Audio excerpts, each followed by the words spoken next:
मनुष्य में लिंग निर्धारण कैसे होता है, चलिए इसको ध्यान से समझते हैं। देखिए मनुष्य में जो लिंग निर्धारण है ये क्लास 10 और क्लास 12 दोनों क्लास के बच्चों के एग्जाम में ये पूछता है। यह सब्जेक्टिव भी और 2 नंबर वाला 5 नंबर वाले भी प्रश्न आते हैं। और साथ में एक और चीज जानेंगे कि मान लीजिए अगर कोई एक मेल बीमारी ग्रस्त है उसका पति जो ना बीमारी ग्रस्त नहीं है तो उनसे जो संतानें पैदा होगी वो क्या होगी, बीमारी वाली होगी कि नहीं होगी। इन सारी बातों को हम समझेंगे विस्तार से समझेंगे। देखिए मानव लिंग निर्धारण है, पहले ये समझो कि मनुष्य में गुणसूत्र कितने होते हैं। मनुष्य में जो गुणसूत्र होते हैं वो 23 जोड़ा होते हैं, अर्थात 46 गो होते हैं, क्योंकि एक जोड़ा में 2 गो तो 23 जोड़ा में कितना 46 गो, यानी मनुष्य में टोटल गुणसूत्र कितना होता है 23 जोड़ा, मतलब 46 गो गुणसूत्र होते हैं। जिसमें से 44 जो 22 जोड़ा जो गुणसूत्र होता है, 22 जोड़ा गुणसूत्र मतलब 44 जो गुणसूत्र होता है उसको दैहिक या कायिक गुणसूत्र कहते हैं। और जो बचा एक जोड़ा मतलब जो 2 गो बच गया आपका उसको लिंग गुणसूत्र कहते हैं, और उसी के माध्यम से संतानों की उत्पत्ति होती है। और एक बात हमेशा याद रखिएगा कि आपका जो संतान है वो लड़का होगा कि लड़की होगा, एक फीमेल्स पर डिपेंड नहीं करता है, ये डिपेंड करता है कि मेल पर, क्योंकि मेल का ही गुणसूत्र XY होता है जबकि फीमेल का जो गुणसूत्र होता है वो XX होता है। तो ध्यान से समझेंगे 22 जोड़ा जो गुणसूत्र होता है मतलब 44 गुणसूत्र को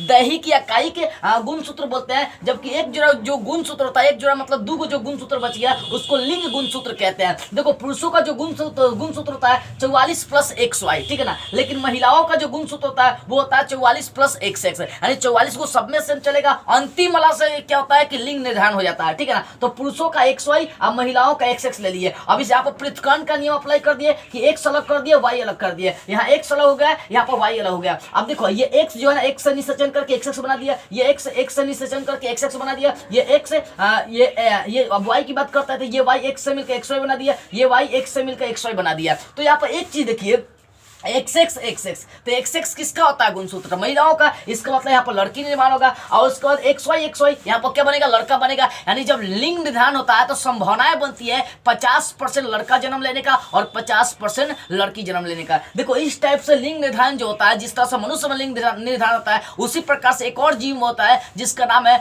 ड्रोसोफिला, ठीक है ना। ड्रोसोफिला में भी हमारे जैसा ही क्या होता है कि बुआ ये लिंग निर्धारण होता है, ठीक है ना। तो ये मनुष्यों में क्या होगा, लिंग निर्धारण हो गया। ये पुरुषों का XY और XX ये जब मिलेंगे तो 50% आपका लड़का और 50% लड़की, 50% लड़का और 50% लड़की जन्म लेने के चांसेस बनते हैं। अब एक बात मुझे और बताना था कि बाई चांस मान लो सर कि अगर लड़की बीमारी ग्रस्त है और पुरुष ठीक है तो उनसे जो संतानें पैदा होगी क्या बीमारी वाली संतानें पैदा होगी। बाई चांस मान लीजिए लड़का को बीमारी है, लड़की को कोई बीमारी नहीं है खतरनाक, तो उनसे जो संतानें पैदा होगी बताइए कि कैसा वहां पर जन्म लेगा, बीमारी ग्रस्त लेगा कि नहीं लेगा। ये बहुत बड़ी बात पड़ जाती है मनुष्य के लिंग निर्धारण में, मानव लिंग निर्धारण में। समझिए इस चीज को।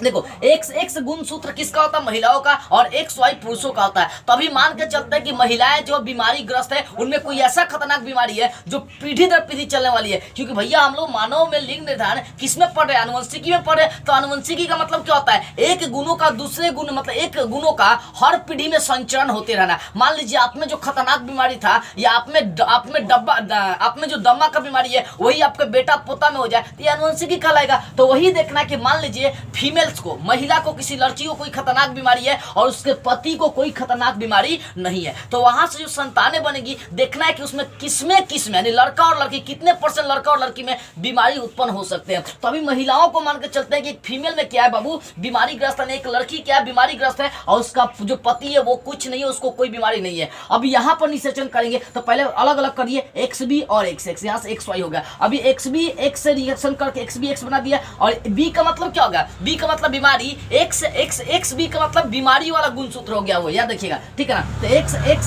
XB और X से निषेचन करके XB X बना देगा। ये XB Y से निषेचन करके क्या बनेगा, XBY बनेगा। और ये XB यहाँ पर XX बना के XX और ये XY से XX। तो यहाँ पर देखिए हाई XX है तो लड़की पैदा होगा लेकिन बीमारी वाला पैदा होगा, हाई XY है तो लड़का पैदा होगा लेकिन बीमारी वाला पैदा होगा। ये XX लड़की, ये XY लड़का। इसका मतलब है कि यहाँ पर अगर कोई फीमेल अगर कोई फीमेल, अगर कोई लड़की बीमारी वाली है और उससे जो संतानें पैदा होंगी तो 100% वहां पर एक लड़का बीमारी ग्रस्त होगा और एक लड़की भी बीमारी ग्रस्त होगी, लेकिन जो बच्चा 2% जो बच्चा 2 लड़का और लड़की वो सब बीमारी ग्रस्त नहीं होंगे। यानी कहने का मतलब है कि अगर लड़की बीमार होगी तो वहां पर 50% लड़कियां भी क्या होंगी, बीमारी ग्रस्त होंगी। मतलब 50% संतान बीमारी ग्रस्त होगा और 50% संतान बीमारी ग्रस्त नहीं होगा। देख सकते हैं ना, दूगो बीमारी ग्रस्त है, 2 बीमारी ग्रस्त नहीं है। इसका मतलब जब कोई फीमेल अगर बीमारी ग्रस्त है, उसमें कोई खतरनाक बीमारी है, तो वो बीमारी उसके संतानों में 50% जरूर जाएगी और 50%